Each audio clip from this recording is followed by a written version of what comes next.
Good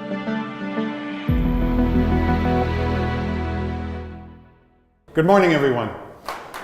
Thank you. I'm happy to be here on this second day of the conference. Thank you so much for having me. Thank you for hosting me in the beautiful city of Moscow. My name is Michiel Rook. I'm a consultant from the Netherlands. I'm a speaker and a coach and a sometime developer as well. And this morning I'm going to be talking to you about leadership and my views on leadership. And there is a reason why I developed this talk, because the way or the world we find ourselves in today, the way we develop software today, modern day software development, that's what triggered this talk for me. Because when you think about principles such as lean, agile, DevOps, what this conference is all about, you know, about 10 years ago, Werner Vogel said it in a way that nobody's been able to put it as succinctly since. If you build it, you run it. And all these things lead to a responsibility within teams that didn't exist before. And it leads to a degree of autonomy in teams that did not exist before, that wasn't allowed before.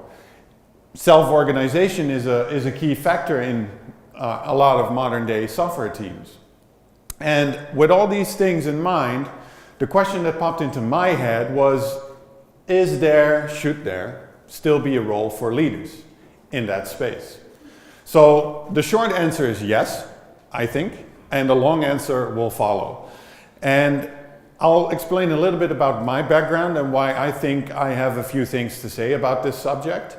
And that is, in part, I am a developer and a coach. I am a conference speaker, such as today. I've been a lead dev, chapter lead for a few years at clients. I've undertaken the role of Scrum Master at different clients. So that's part of my life. So I've 10 to 15 years of experience in IT, and a lot of that is leading and coaching teams. Now there's another part of me that triggers my leadership skills, and that is in my free time, such as there is, I'm an officer in the Dutch Army, in the Dutch Army Reserves. For the past 9 years, I've served my country, first as a squad leader, now as a platoon leader, responsible for the training, education, and welfare of 35 soldiers. And this is the other part of my life, and this very much influences the way I look and think about leadership.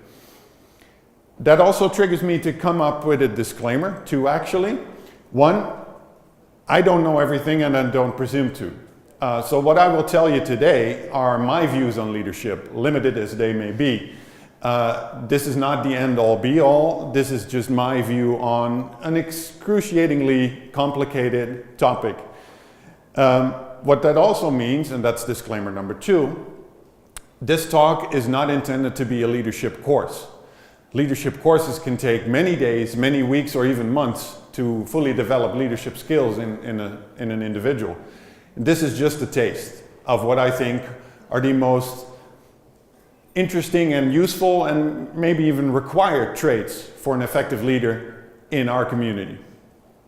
Before we get going though, I would like to ask you a question. Who of you consider yourselves to be in a leadership role right now? Excellent, that's a little less than half of the audience. Who of you have ambitions to go into a leadership role somewhere in the future? Do you want to become a leader at some point? Okay. For the rest of you, maybe this will help to understand your leader just a little bit better, why they do things the way they do or don't. Let's get going with placing or putting ourselves in a little bit of context, because every leader and every person finds themselves in the context of, well, where they are working, where they are living. Let's start first with the individual, you, me. You can be a team member. Well, probably you are a team member. How many of you are in ops? Okay, developers? Testers? Scrum Masters? I see some hands raised continuously, cool, very good. So this is, the individual. And what's interesting about an individual, and some of you may know this, but the individual is like an iceberg.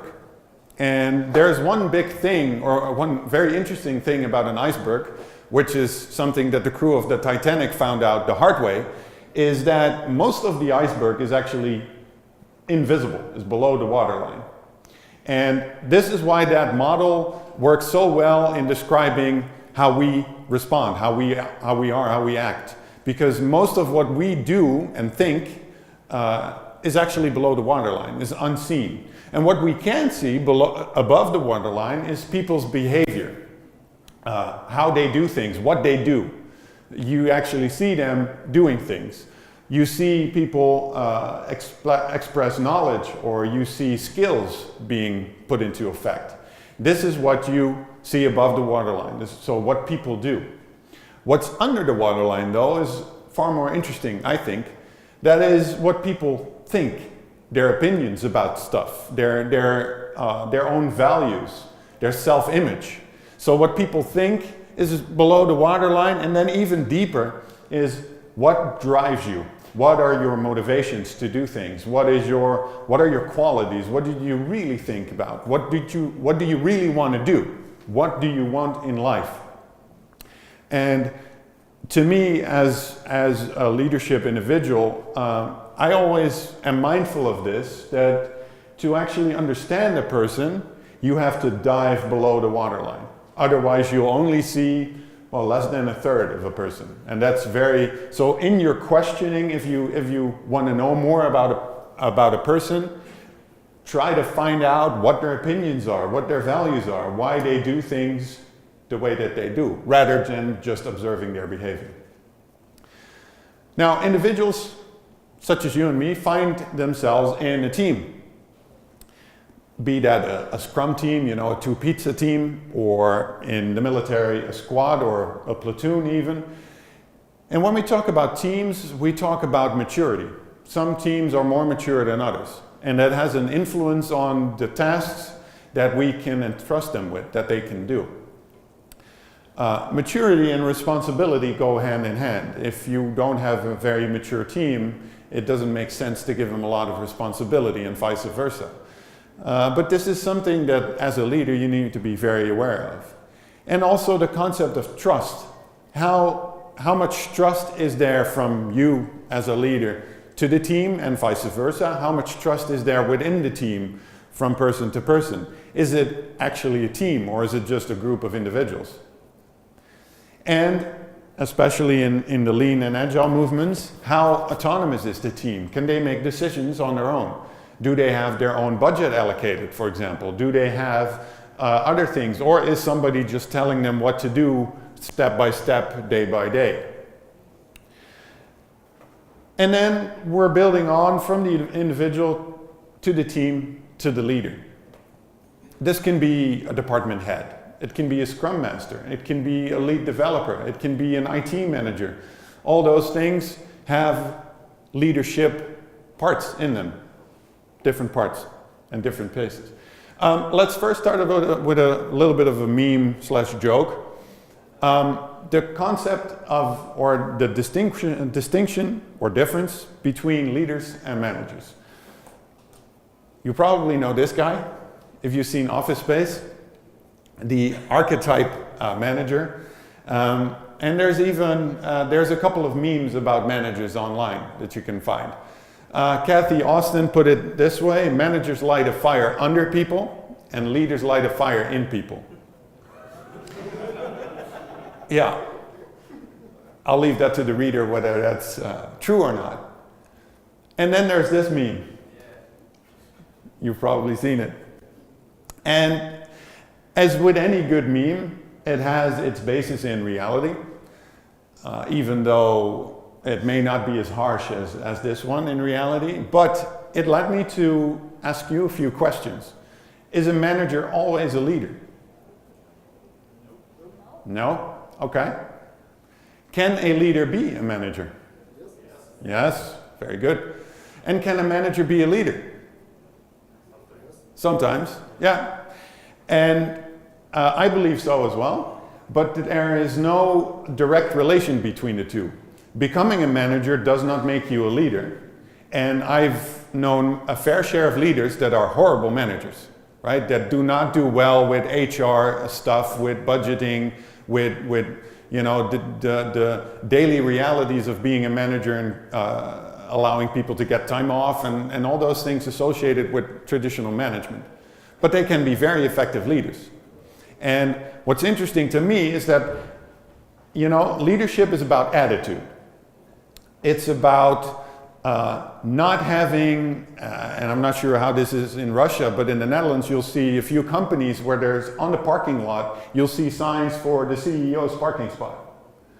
That to me is not being a leader, because you're putting yourself way in front of your people.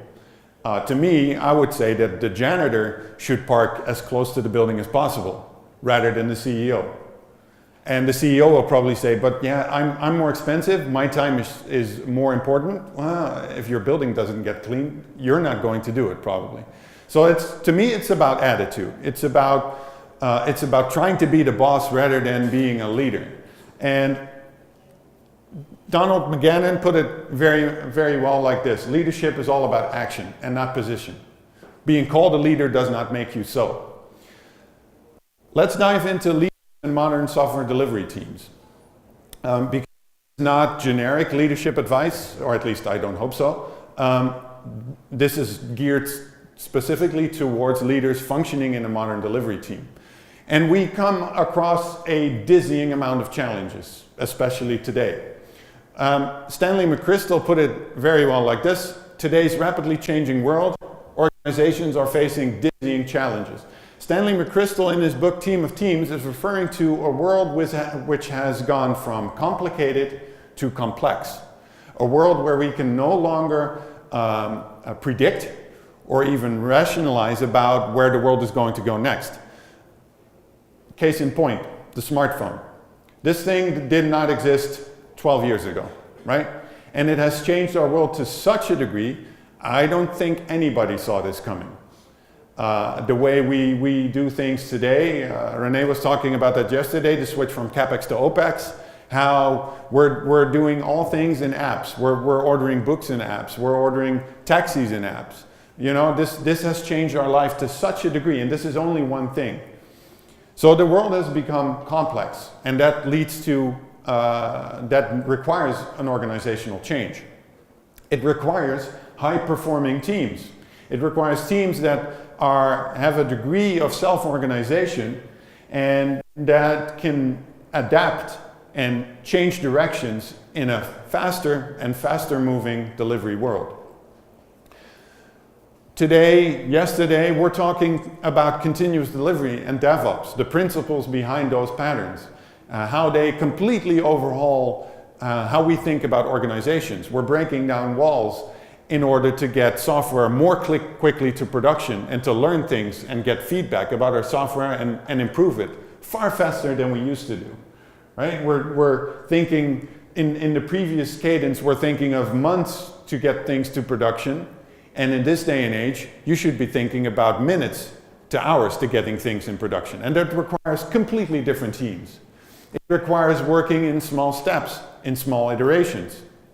And it requires a team which is either mature from the start or helped, educated, sent to conference such as this to quickly get to a maturity level where you can deliver software at quality and quickly.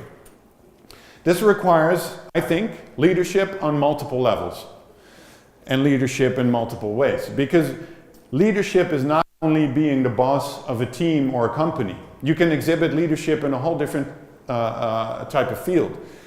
Technical leadership, for example. You don't have to be the manager of a team, but be the technical leader of a team by influencing and setting direction in which framework, in which platform, and which technology you are going to use. And actually educating and discussing with your team why this is a better choice than that one. You can and potentially should exhibit personal leadership.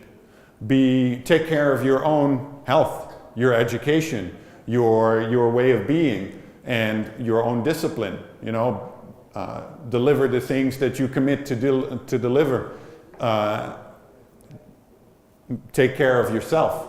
So that's personal leadership. And then there's transformational leadership, something we've heard about a little yesterday.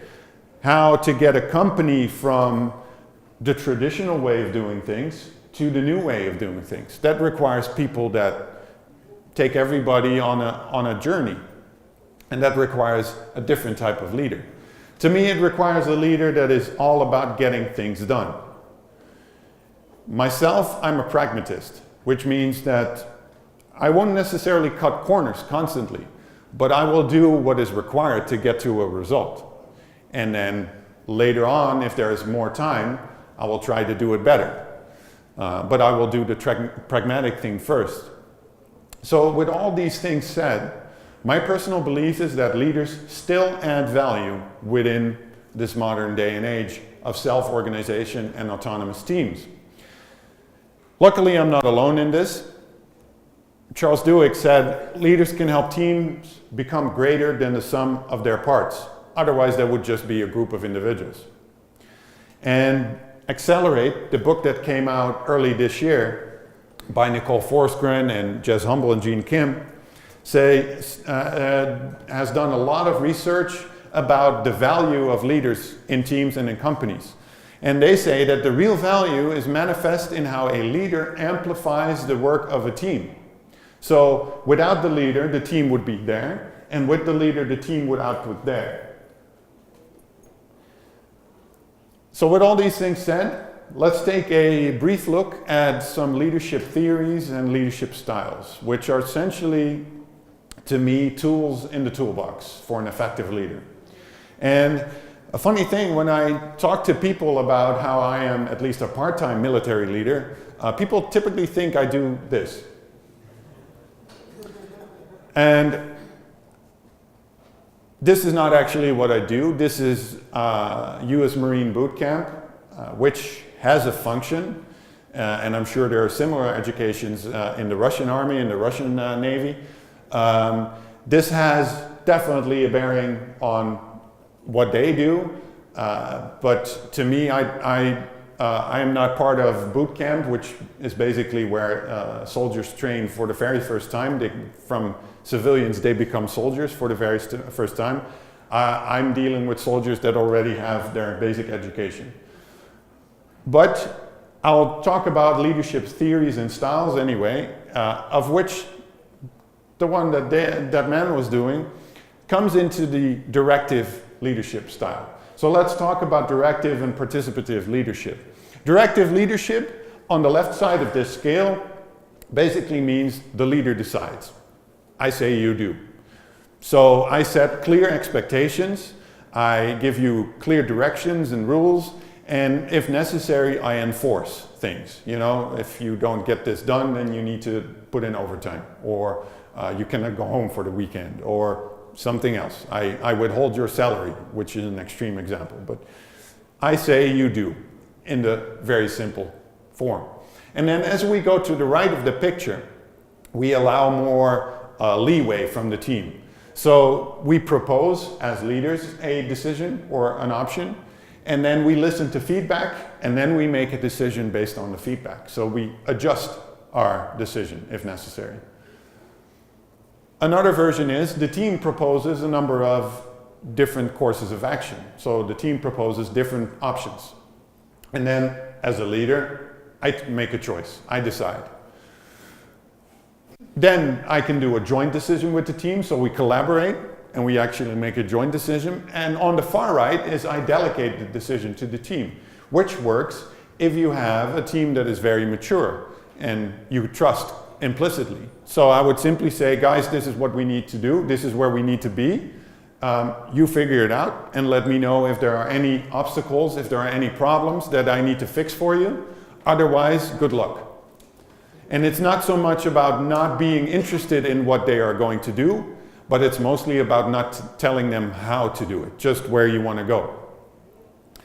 And that sort of translates almost directly into the servant leaders theory, which is, as the name says, is a leader that serves a team by providing the necessary leadership. And the key traits here are, as a servant leader, you need to be able to listen well and listen first. Listen to the people in your team and the people around the team. And rather than commanding change, it's far more interesting and far more effective to persuade people, to convince people to affect that change. A servant leader should be committed to the people in his care, to their growth, to their well-being. They should be able to bring people together and build communities of individuals and make them stronger. They should be able to support people in their education, in their growth, in their path, and they should be able to heal rifts. So rather than letting things escalate and spin out of control, a servant leader intervenes, gets people together as a mediator if necessary, lets them talk to each other, and heals relationships and hopefully builds better relationships through that way. Then from servant leadership, directive and participative leadership, it's an easy step to situational leadership, which basically means depending on the situation, could even be the time of day, and depending on the person you're dealing with, you're going to apply different types of leadership. And there's a graph that indicates how that works. So typically when you find yourself as a new person and the new guy on the team, right out of school, right out of university, you would be there. You would have not a lot of knowledge and or clue about what you're doing, which means that the leader is very directive. And this leader could even be the other programmer that you're pair programming with. It doesn't have to be the team leader, for example. But it would be very directive, like, okay, type this, type that. And that transitions into coaching. So coaching means I'm going to be far more supportive. I'm going to help you rather than necessarily telling you what to do. I'm going to suggest things to you. I'm going to suggest multiple options to you and discuss them with you. And then as people progress in their knowledge, in their career, we can switch to a purely supportive behavior where, okay, I'm not going to tell you what to do, but I'm going to give you, if necessary, a few hints in there, here and there, and make sure that you have the right tools, the right environment, the right thing, the right system to do your work. And then all the way at S4, like we discussed, this is where you go about delegating. This is where you have an individual or a team which knows what they need to do very well, can do it very well, can do it on their own, and just need some supportive behavior, but not too much, and need to be able to know where everybody's going or needs to go, but don't need directions necessarily. And then there's a leadership style or theory that I want to discuss with you, and that is called mission command. And the nice thing about mission command, even though there's a lot of literature on that this day and age, which suggests that it's new, this actually originated in the Prussian army in the 19th century. After the Prussians, so the Germans in a part of Germany at least, they suffered a nasty defeat at the hands of Napoleon in the 19th century. And they set about completely overhauling their way of thinking about leadership and command. And mission command, as defined by the US Army right now, means that the commander uses orders to enable initiative within his commanders to empower agile and adaptive leaders. And what that means, in the book by Stephen Bungay, The Art of Action, I definitely recommend reading this one. He says, don't tell people what to do. Tell people what to achieve, and especially why to achieve this. What is the reason for this thing? Why are we doing this? Why are we going there? So where are we going and why? Rather than, this is what you need to do, this is what you need to do, jump so high. And after all that, give them some time and then ask them what they are going to do as a result.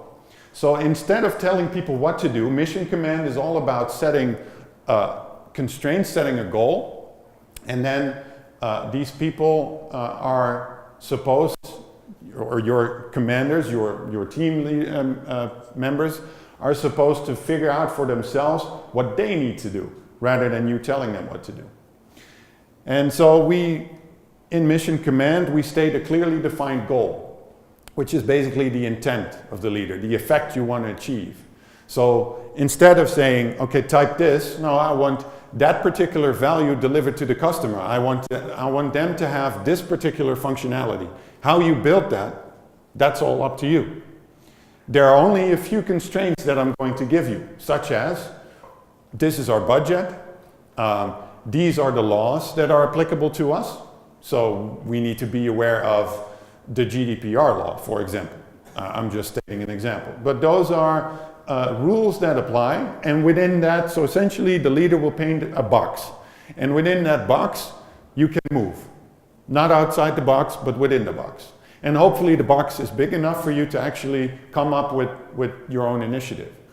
All these things should lead to a shared understanding of where the company, the organization, the team is going and why. So that if things turn out not to work, we can adjust rather than looking up to a leader like, okay, this is not working, tell me what to do now. It's all about empowering subordinates, empowering people. So in the Army context, but also in the business context, make sure that people are appropriately trained, educated, equipped, have a good laptop, have good education, have the right programming languages, the right tools, etc., so that they can act independently of you, so that you can trust them to make the right decision most of the time. This enables initiative and flexibility, and that's a key thing. This is delegation on a different level. It's delegation of planning and execution. So instead of, as a leader, you're going to set everything and make a very detailed plan minute by minute, which is going to fail immediately as you start. You're going to allow people to actually adapt on whatever they find. And it allows and encourages initiative, and that's a very useful thing. It does allow people to deal with uncertainties that will always present themselves. In the Army, there's a saying that no plan survives first contact with the Army or with the enemy, which means in business terms that you can plan everything and I'm not saying you don't have to plan, but the plan, as soon as it reaches reality, you're going to have to adjust. Because your plan, you're not the only one, right? Especially in a business where you have competitors. Competitors are independent agents. They make their own decisions. And they don't subscribe to your plan. They don't even know your plan. And they're sure as hell not going to follow your plan. So your plan needs to adjust from basically day one. And Mission Command allows you to be very flexible and go towards the intended effect rather than being very strict about your plan. Okay, enough about Mission Command. Let's discuss what I think effective leaders are all about. To me, effective leaders set the stage. Not this stage, but the stage for a team to succeed. Stanley McChrystal put it like this: effective leaders stir an intangible but very real desire inside people. And you can quote me on this: an effective leader enables a team to reach its full potential, whatever that potential is. I think an effective leader is all about removing obstacles. About, for the Scrum Masters amongst us, removing impediments. But there are more obstacles than simply impediments. Removing obstacles and issues that are in the way of the team to proceed effectively.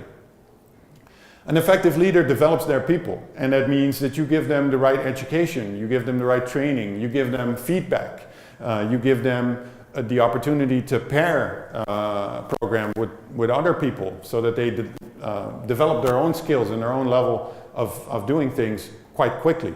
This also means that as a leader, if you are responsible for budgeting, then you can allocate some budget to your team members to go to a conference such as this or do other education. But another important part of leadership, an effective leader should also take care to develop leaders himself or herself. Because you not need to only develop yourself as a leader, but you also need to be mindful of the next generation. Can you essentially train up your replacement for when you are going to go to a different company or a different role within the same company? This also means learn from other leaders. Have some sort of peer group where you talk with other leaders, so you develop each other as leaders. And another nice book, definitely get this if you have time. David Marquette is a former U.S. U.S. Navy submarine captain, and he says that he wants to get rid of the leader-follower structure, where you have a leader and a bunch of subordinates, and the leader goes left and everybody goes left with him. Now he wants to have a situation where there is a leader-leader structure, where in a submarine, for example, which is a highly complicated, expensive and difficult machine, that he as a captain is unable to know everything about a submarine. And he wants to rely on his people to take care of their own systems and to develop a leadership, a personal leadership and technical leadership within their own little domain. So the guy operating the engines, the guy operating the weapons, that as a captain he doesn't have to know everything himself and tell people what to do. No, that they will also give him feedback on when he's saying impossible things. And that requires being a leader yourself as well. Leaders give people space, a safe environment to experiment, to grow, to fail, to make mistakes, to learn from each other. An effective leader empowers people to, well, with the right knowledge, training, and freedom to actually do things, to actually take on the responsibility that you're giving them. You develop trust within a team. Trust your people to do the right thing most of the time.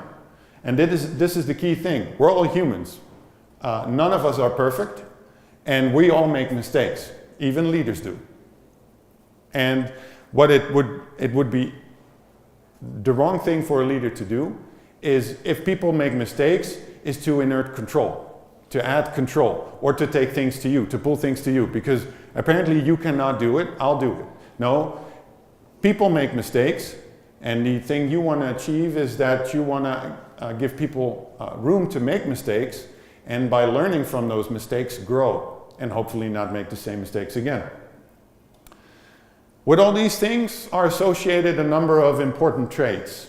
The key traits, according to myself and my experience, that I think are part of what effective leadership is all about. Sun Tzu once said, "A leader leads by example and not by force." And he was very right. The guy was right about a number of things, but about this thing as well. Because people tend to copy. People tend to copy behavior. And a leader needs to be aware that they are slightly more in the spotlight than other people.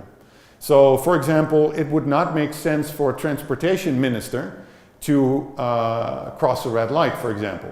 That would make his role as a transportation minister a lot less credible. If he then starts talking about vehicular safety and red lights, for example, people will be like, "You run red lights just as much as we do, so why the hell would we take on anything you say?" Integrity is a key thing, a key part. And I believe that you cannot have a little bit of integrity. You either have it or you don't. And what integrity means is that keeping or leaving people in their own space, having core values as a person, as a leader, being correct in your behavior. Don't do unto others what you don't want done unto yourself.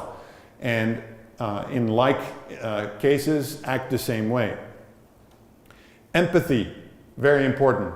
Empathy means that you need to show compassion and understanding for others, see through the eye of others, which does not necessarily mean that you condone what they did, but you can understand where they're coming from and why they do the things that they do, so that you can talk to them more effectively and hopefully change their behavior. Being present as a leader, being available, being there.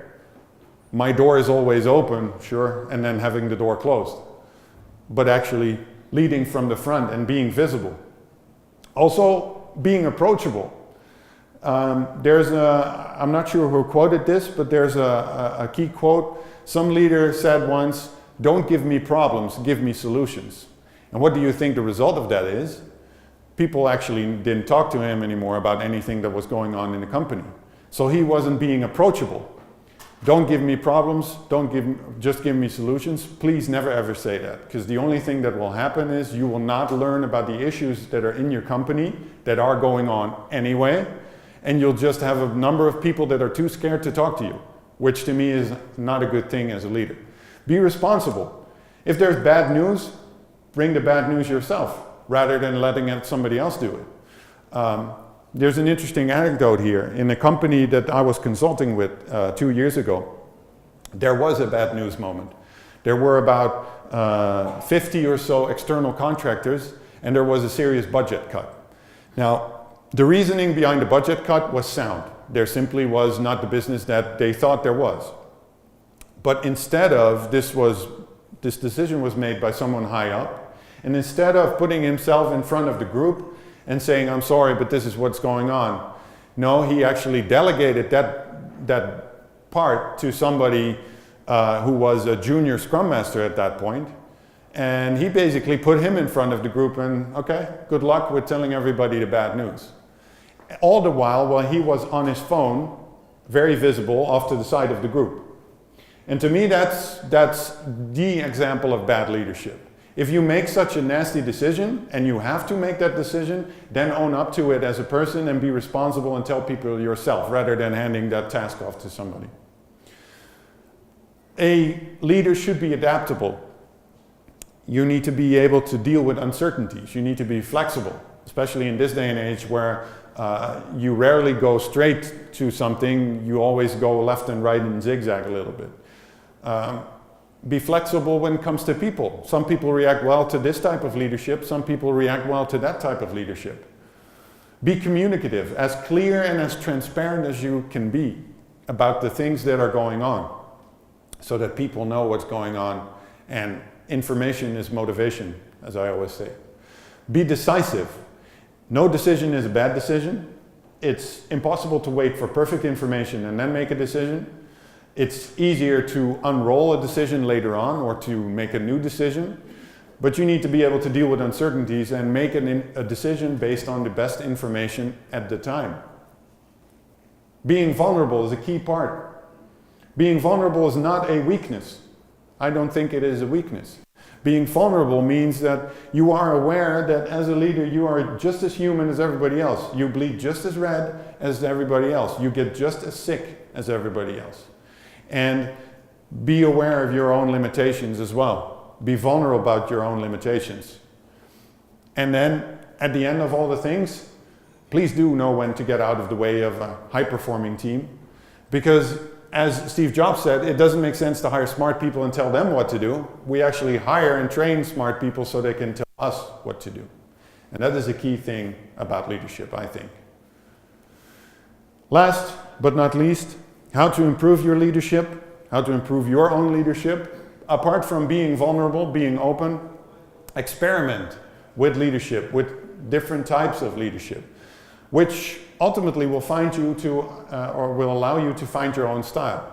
Myself, I'm by nature more of a directive leader, which means that if I want to do like completely participative or servant leadership, that was out of my comfort zone.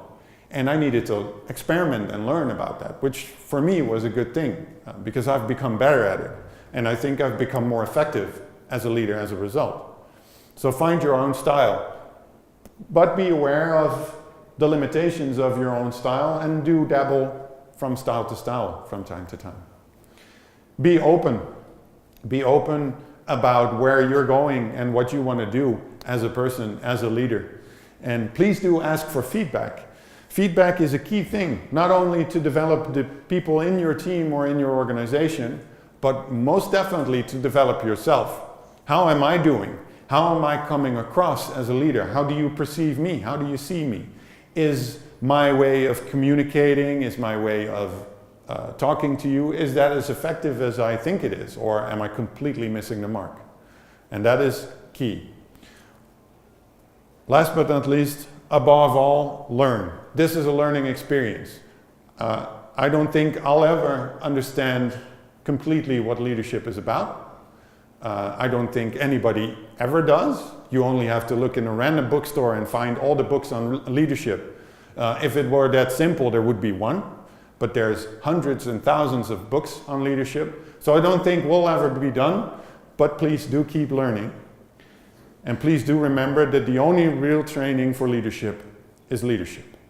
I thank you.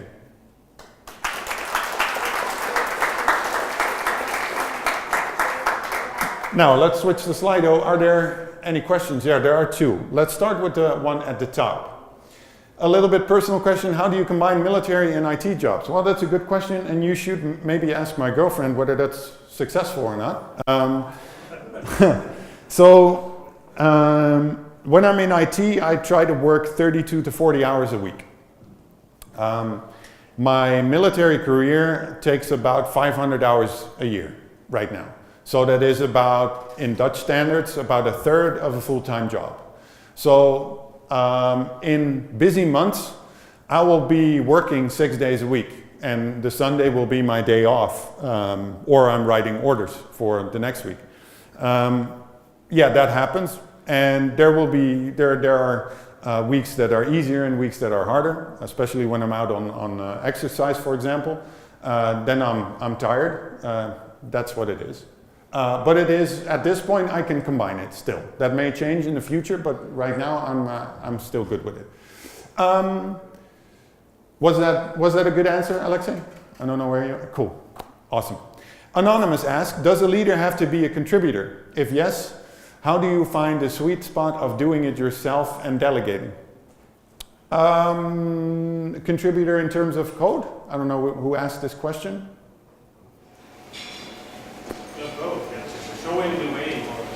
Yeah, well, in part, I would say, and it kind of depends on the role. For example, a lead developer, I would expect them to still be able to contribute. I would expect them to be a seasoned developer. It would not make sense for a lead developer to not have any development experience. So that depends on the role. A CTO, for example, may not actually have to code anymore, but they should know the ropes. They should know why this platform works well compared to the others. They should know. They should have at least enough technical background to make that distinction. And it very much depends, I would say, on the maturity of the team and the organization. If there's a lot of inexperienced people, then you'll find yourself needing to be more supportive. Does that answer the question? Yeah, maybe the second part of the question, how to find the sweet spot of, like, you could do it yourself. Yeah, myself, apart from being directive, I used to be, well, I'm still a little bit of a control freak, which means that in some cases, I'll let me do it because I know how to do it. And I've had to turn that off, which is also part of my army training. Like as an officer, I'm not supposed to do those things because I have tons of responsibilities, and I don't need to add the responsibilities of the individual to it. Because what you will also see is that if as a leader you take on all those things, people will start to delegate to you. So your team member will be like, okay, and Michiel is always doing that. Your problem. And they will stop thinking for themselves. So the sweet spot is difficult to define, and it depends on the team and on the situation. I try to delegate more than I contribute, simply for the fact that I want to develop people. And that sometimes I'm left then with a feeling of, shit, I'm really doing nothing. But for that particular place and time, that's a good feeling because my work will have been before that. And I will have done tons of work. For example, in the army situation, I'll do tons of preparation and planning and making sure that myself and my leadership team has the right education so they can train others. So on the day itself, maybe I won't have to do a lot. But that's probably an indication of that I've done my job well, that I've delegated well. There's a funny saying in the Dutch army where we say delegating is all about giving people enough to do until it makes you sick and then staying at that level. So it's essentially like delegate until you turn green and then stay green. And that's, it doesn't translate well, but that's roughly what it is. Cool. What is your belief? Leaders are born and trained. Oh, cool question. This is the nature versus nurture discussion. 2 months ago, I was part of a very interesting talk about evolutionary leadership, which basically suggests that because what we do now as humans is only 5% of our lifetime. So for 95% of the modern human, so the way we are now, over 95% of that time, since the start of our species, we were hunter-gatherers. And only 4,000 or 5,000 years ago, no, 6,000 years ago, we started living in civilizations like this one. But before that, we were hunter-gatherers. And his idea was that in the hunter-gatherer group, a group that has a strong leader is more effective at getting food than another group. So it's more effective at surviving. Because in the hunter-gatherer ages, people were dealing with survival their entire day. I mean, right now we go to the supermarket and get our food, and then our day starts. Right? So we have getting food for a lot of people, at least. There are a lot of people that, in poverty, but typically you go to the supermarket, you get your food, that's deal done. But they were dealing with that the whole day and surviving on that. So his idea was that this is evolutionary, which means it's built in. There are groups which say that leaders are only born and can be trained to a level. I'm not entirely sure. I think there's some sort of, some part that is hereditary, so genetic, born into you. Because, some people seem to have that natural leadership instinct. I don't know how to define that, but it's something that I've observed over the years. Some people just automatically, people flock to them, people follow them automatically, and without having any sort of formal leadership training. So there probably is, I don't know, it's a little bit of both, I guess. But I'm not a biologist, so. Okay, does the leader have to be, we answered that. How do you handle problem colleagues who often argue and doesn't like subordination? Any psychological tips? That's a good one. The toxic individual is a very real thing. So that means that's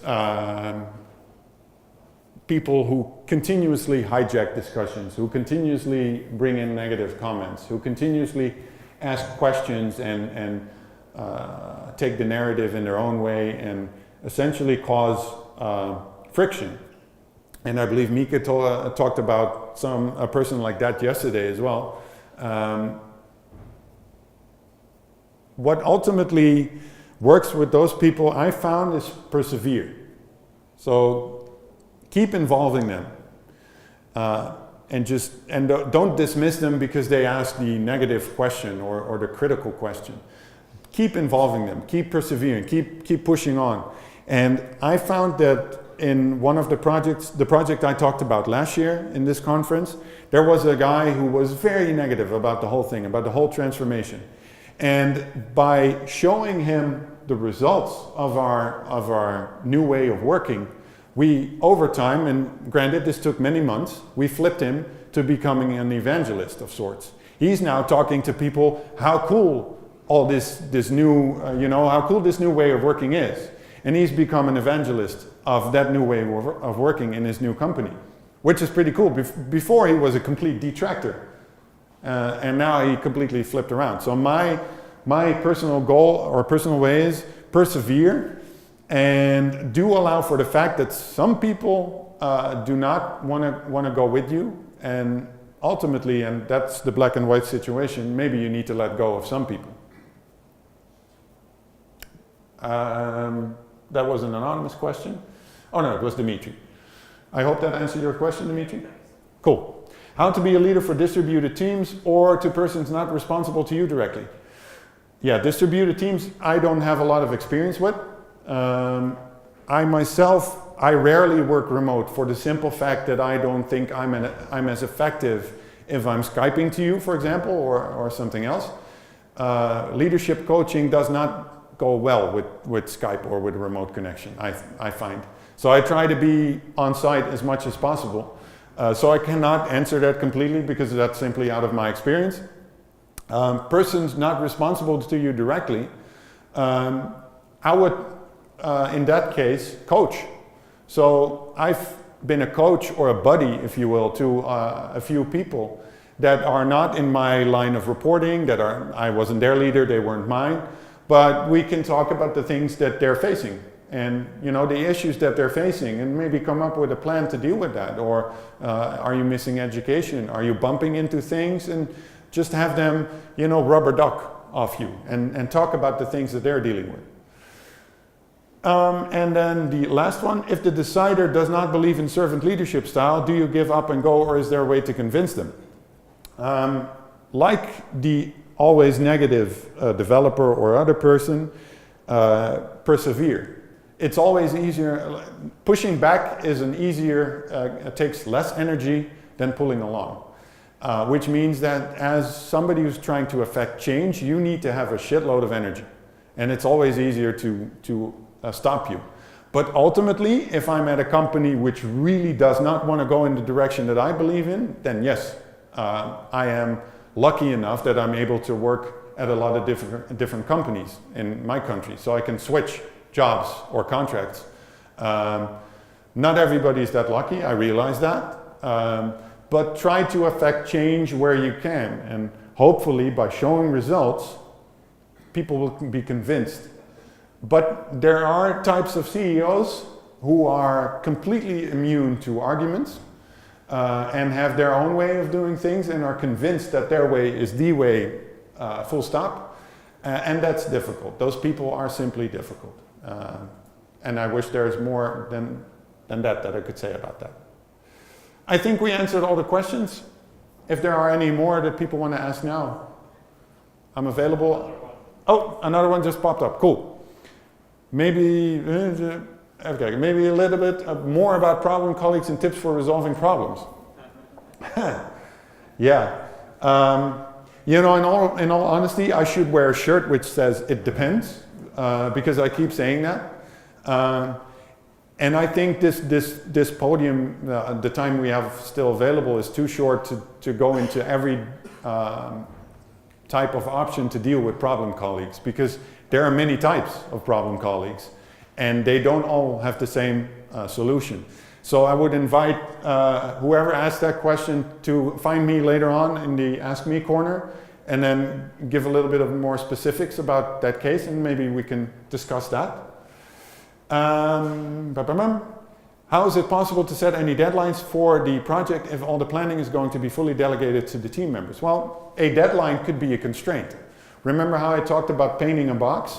The deadline could be part of the box that you're painting. It could be a constraint, like this stuff needs to be live then.